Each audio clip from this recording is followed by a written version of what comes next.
First and foremost, when we're talking about the Camino de Santiago, or the Way of St. James, we're talking about a network of ancient pilgrimage routes stretching all across Europe and coming together at the shrine of the Apostle of St. James the Greater in Santiago de Compostela, Spain. If we take a look at a map of all the interconnected pilgrim routes, you can see that there are many ways that pilgrims would reach Santiago de Compostela from not only across Spain, but throughout Europe. So on today's episode, we're going to talk about some of the primary routes to Santiago de Compostela. When people talk about the Camino, more often than not, they're referring to the Camino Frances. Followed here on the map, a red line, which runs from Saint-Jean-de-Pied-de-Port at the French border of Spain all the way to Santiago de Compostela. The Camino Frances is the most popular for many reasons, including the varied scenery and also the good infrastructure, meaning that there are many towns with albergues and cafes in which you can stop along your way. Most of the other routes from Europe converge in Saint-Jean-de-Pied-de-Port, making this a truly global Camino route.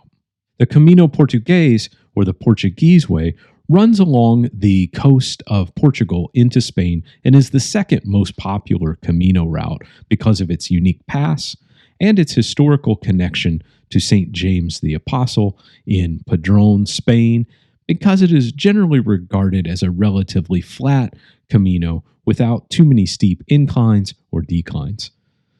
The Camino Portugues starts in Lisbon and passes through Porto and Pontevedra on its way north through Portugal and is approximately 380 miles long. The Portuguese way is generally divided into two main routes: the more popular and well-supported central Portugal route, and the coastal route that follows the coastline of Portugal to the border with Spain. Regardless of the route you start with, they both converge in Spain before reaching Santiago de Compostela. Another popular Camino route is the Camino del Norte, or the Northern Way. This route hugs the northern coast of Spain, starting in Irún on the border of France, traveling westward through Bilbao, Santander, and Oviedo. It's 510 miles and will take approximately 35 plus days to complete.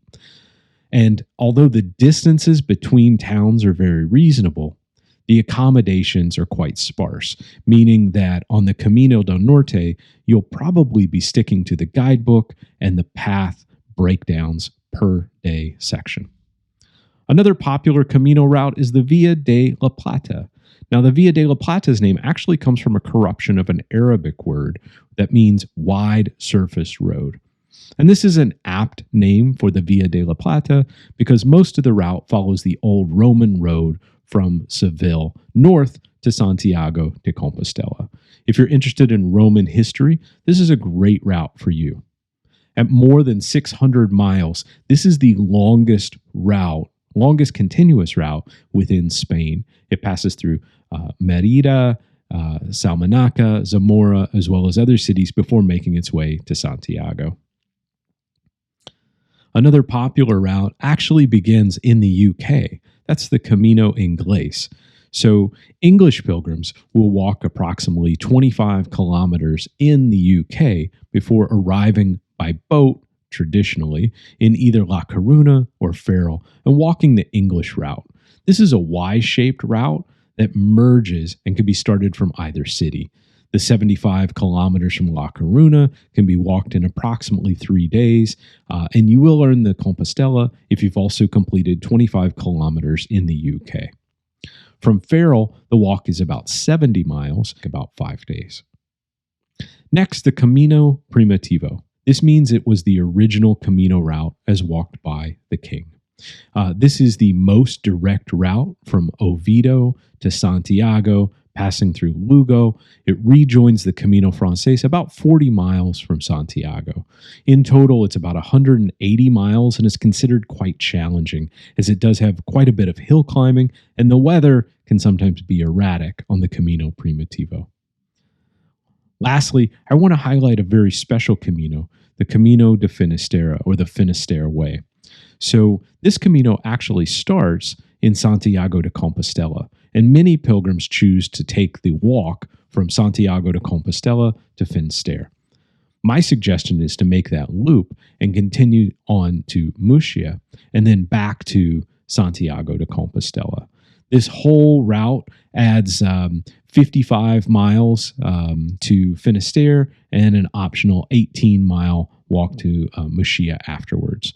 Organizations in Finisterre and Murcia both offer Compostelas to those that complete this route. That's a little highlight of all of the different pilgrim routes on the Camino de Santiago. If you're interested in learning more or planning your Camino, please check out the Camino 101 video series. If you find this video helpful, go ahead and give a like. That'll help other pilgrims find our content. Until next time, be well, stay safe, and buen camino.